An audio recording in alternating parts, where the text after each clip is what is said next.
Hello दोस्तों, आप सभी को वेलकम है आपके अपने यूट्यूब चैनल। हेलो दोस्तों, आप सभी को वेलकम है आपके अपने यूट्यूब चैनल आरटी की स्टडी में। दोस्तों, आज हम लोग रेलवे ग्रुप डी के होने वाला एग्जाम को लेकर कुछ महत्वपूर्ण वीवीआर जी के जो प्रश्न देखने जा रहे हैं दोस्तों, जो पिछले बार के रेलवे ग्रुप डी के हर एक शिफ्ट में पूछे गए प्रश्न है दोस्तों। अगर जो आप इस लेक्चर को शुरू से लास्ट देखते हैं तो इस बार के भी होने वाला रेलवे ग्रुप डी के एग्जाम में इससे आसानी से 2 से 3 प्रश्न देखने को मिल जाएगा दोस्तों। तो उम्मीद है कि आप लोग शुरू से लास्ट जरूर देखिएगा। तो और हाँ दोस्तों, इस अगर जो आप लोग इस चैनल पर नया है तो प्लीज़ चैनल को सब्सक्राइब करना ना भूलें, क्योंकि ऐसे ऐसे कंटेंट लाना में बहुत ज़्यादा मेहनत लगता है दोस्तों। जो आप लोग सपोर्ट करिए, डेली डेली हर एक एग्जाम पूछने वाला प्रश्न लाते रहते हैं दोस्तों। तो चलिए वीडियो को शेयर करते हैं। तो पहला प्रश्न हो जाए दोस्तों, अणु का गठन करने वाले परमाणुओं की संख्या को इसके डॉट डॉट के रूप में जाना जाता है। तो उसे परमाणुकता के रूप में जानते हैं दोस्तों। अणु गठन करने वाले परमाणुओं को परमाणुकता के रूप में जानते हैं। अब अगला प्रश्न हो जाएगा, आधुनिक आवर्तसारणी के समूह का नाम बताया जिसमें सभी तत्व गैस हैं। तो ग्रुप 18 के समूह ऐसा तत्व है दोस्तों जिसमें सभी जो है ना सभी के सभी एलिमेंट गैस रहते हैं दोस्तों। अब अगला प्रश्न हो जाएगा, निम्नलिखित में से किसके संयोजन से सोल्डर बनता है। तो लेड तथा टीन की मदद से जो है ना लेड तथा टीन के संयोजन से सोल्डर का निर्माण होता है दोस्तों। अब अगला प्रश्न हो जाएगा, इनमें से कौन सी धातुओं का उपयोग विद्युत तार बनाने के लिए किया जाता है। तो तांबा एक ऐसा धातु दोस्तों जिसमें जो है ना रेजिस्टेंस बहुत कम मात्रा में प्रेजेंट रहता है। तो इसी के मदद इसके गुणधर्म के कारण तांबा का प्रयोग करते हैं विद्युत तार के निर्माण के लिए। अब अगला प्रश्न हो जाएगा, किस वैज्ञानिक ने पदार्थ की प्रकृति के बारे में बुनियादी सिद्धांत का प्रदान किया था दोस्तों। तो जॉन डॉल्टन वैज्ञानिक ने पदार्थ की प्रकृति के बारे में बुनियादी सिद्धांत का प्रदान किया दोस्तों। अगला प्रश्न हो जाएगा, ध्वनि हवा के माध्यम में चलती है और हमारे कानों तक पहुँच कर हमें डॉट डॉट प्रदान करती है दोस्तों। ध्वनि हवा के माध्यम चलती है और हमारे कानों तक पहुँच कर जो है ना ध्वनि के संवेदन को प्रदान करती है, ध्वनि का संवेदन को प्रदान करती है दोस्तों। अगला प्रश्न हो जाएगा, इकाई समय में किस वस्तु द्वारा तय की गई दूरी को डॉट डॉट डॉट कहा जाता है दोस्तों।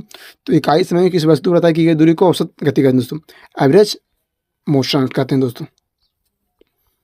अगला प्रश्न हो जाएगा, किस स्थिति में एक अभिलंबित किरण, आपतित किरण और परावर्तित किरण सभी एक सतह पर होते हैं। तो अपवर्तन तथा परिवर्तन के दोनों में जो है ना अपवर्तन तथा परिवर्तन के बाद अभिलंब किरण, आपतित किरण तथा परिवर्तित किरण तीनों एक सतह पर हो जाते हैं दोस्तों। अब पहला प्रश्न हो जाएगा, निम्न में से कौन सा पादन हार्मोन वृद्धि को रोकता है दोस्तों। तो एस्बेसिक अम्ल जो है ना एस्बेसिक अम्ल ऐसा अम्ल जो दोस्तों तो पादों की वृद्धि का हार्मोन में वृद्धि प्रदान करता है दोस्तों। अब अगला प्रश्न हो जाएगा, एक इलेक्ट्रॉन में ऋणात्मक आवेश कितने होती है। तो एक इलेक्ट्रॉन में जो है दोस्तों 1.6 × 10⁻⁻19 कूलम होते हैं दोस्तों। अब अगला प्रश्न हो जाएगा, निम्न में से कौन बीजाणु निर्माण द्वारा उत्पन्न होता है। तो राइजोपास एक ऐसा पदार्थ दोस्तों तो बीजाणु के निर्माण द्वारा उत्पन्न किया जाता है। अगला प्रश्न हो जाएगा, दंत एनामेल किसका बना होता है दोस्तों। तो दंत एनामेल जो है ना कैल्शियम फॉस्फेट का बना होता है दंत एनामेल। अब अगला प्रश्न हो जाएगा, पृथ्वी के चारों ओर चंद्रमा की गति डॉट डॉट के कारण होती है। पृथ्वी के चारों ओर चंद्रमा की गति किसके कारण होती है दोस्तों। तो गुरुत्वीय बल के कारण जो है ना ग्रेविटी फोर्स के कारण पृथ्वी के चारों ओर चंद्रमा की गति होती है। अब अगला प्रश्न हो जाएगा, गुरुत्वाकर्षण बल डॉट डॉट वस्तुओं के बीच मौजूद होता है, परंतु इसे तब तक महसूस नहीं किया जा सकता जब तक कि वस्तुओं की द्रव्यमान बहुत अधिक जैसे कि ग्रहों में नहीं होता है दोस्तों। तो प्रत्येक और हर एक वस्तुओं के बीच मौजूद गति के कारण ना होने के कारण इसे जो है ना वस्तुओं की द्रव्यमान बहुत अधिक होती है दोस्तों। अब अगला प्रश्न हो जाएगा, फास्फोरस की परमाणुकता क्या है दोस्तों। तो फास्फोरस की परमाणुकता है चतुष्परमाणुक होती है दोस्तों। अगला प्रश्न हो जाएगा, निकेल और क्रोमियम को मिलाने पर डॉट डॉट प्राप्त होता है दोस्तों। तो निकेल तथा क्रोमियम के मिश्रण को स्टेनलेस स्टील कहते हैं। अब अगला प्रश्न हो जाएगा, पौधों में लचीलापन प्रदान करने वाले अस्थायी ऊतक को क्या कहते हैं? तो पौधों में लचीलापन प्रदान करने वाले अस्थायी वस्तु को जो है ना कॉलन कायमा कहते हैं दोस्तों। कॉलन कायमा कहते हैं पौधों में लचीलापन प्रदान करने वाला अस्थायी ऊतक को। अब अगला प्रश्न हो जाएगा, निम्नलिखित में से कौन सी ऊर्जा गतिज के साथ बढ़ती है? तो गति के साथ बढ़ती है दोस्तों गतिज ऊर्जा। अब अगला प्रश्न हो जाएगा, एक भीड़ भाड़ वाली सड़क पर एक बस की गति डॉट डॉट गति का एक उदाहरण है दोस्तों। तो असमान गति का उदाहरण दोस्तों एक भीड़ भाड़ वाली जगह पर बस की गति को असमान गति। अब अगला प्रश्न हो जाएगा, जब प्रयुक्त बल की दिशा और वस्तु के गतिशील होने की दिशा एक दूसरे के लंबवत होते हैं तो क्या होता है? तो कोई कार्य नहीं होता दोस्तों। जब किसी वस्तु के कार्य की दिशा और वस्तु की दिशा जो है ना एक दूसरे के लंबवत होते हैं, वहाँ पर कोई कार्य नहीं होता। अब अगला प्रश्न हो जाएगा, एक ही समूह के तत्वों के समान होते हैं क्या? तो एक ही समूह के तत्वों को जो रासायनिक गुण समान होते हैं दोस्तों। डॉट डॉट संक्षारण का एक गंभीर समस्या है दोस्तों। डॉट डॉट संक्षारण का एक प्रमुख समस्या दोस्तों। तो आयरन जो है ना आयरन एक संक्षारण का गंभीर समस्या है दोस्तों। आपका अगला प्रश्न हो जाएगा, गुरुत्वीय त्वरण ग्रेविटी डॉट डॉट पर निर्भर नहीं करता दोस्तों। तो ग्रेविटी जो है ना ग्रेविटी गिरने वाली वस्तु के द्रव्यमान पर निर्भर नहीं करता दोस्तों। कभी नहीं ग्रेविटी जो है ना गिरने वाली वस्तु के द्रव्यमान पर निर्भर नहीं करता। आपका अगला प्रश्न हो जाएगा, कैवेलियर स्मिथ ने जीवों को डॉट डॉट जगत में वर्गीकृत किया दोस्तों। तो कैवेलियर ने कुल मिलाकर के 6 जगत में जो है ना जो दोस्तों जीवों का वर्गीकृत किया था दोस्तों। आपका अगला प्रश्न हो जाएगा, बंदूक से चली गोली लक्ष्य के भीतर गहराई से चली जाती है क्योंकि इसमें डॉट डॉट होती है दोस्तों। तो इसमें जो है ना गतिज ऊर्जा होने के कारण बंदूक की गोली लक्ष्य के अंदर चली जाती है दोस्तों। ओम के नियम के अनुसार डॉट डॉट अस्थिर होता है दोस्तों।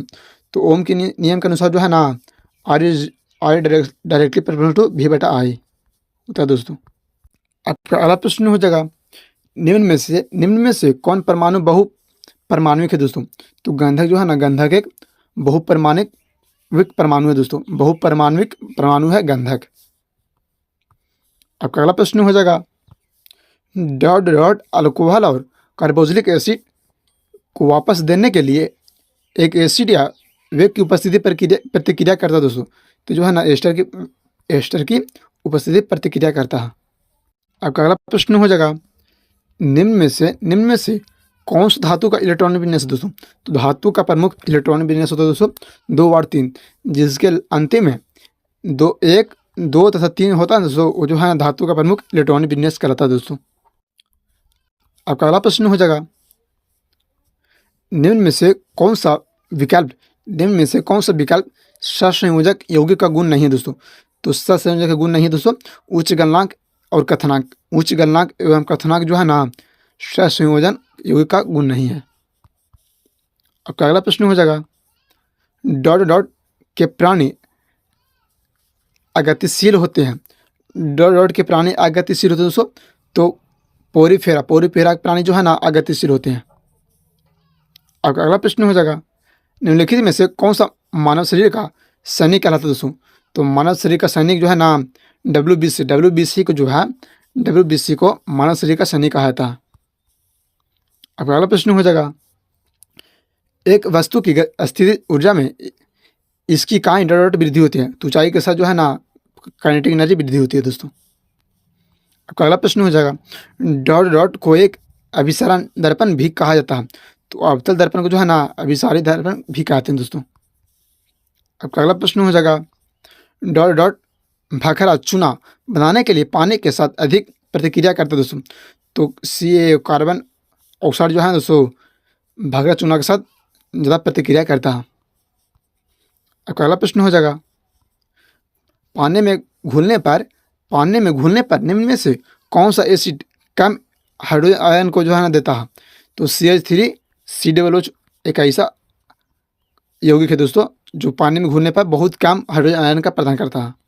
और डॉट एक असंतृप्त हाइड्रोकार्बन है दोस्तों। तो बेंजीन जो है ना, बेंजीन CH3 बेंजीन जो है दोस्तों एक असंतृप्त हाइड्रोकार्बन है।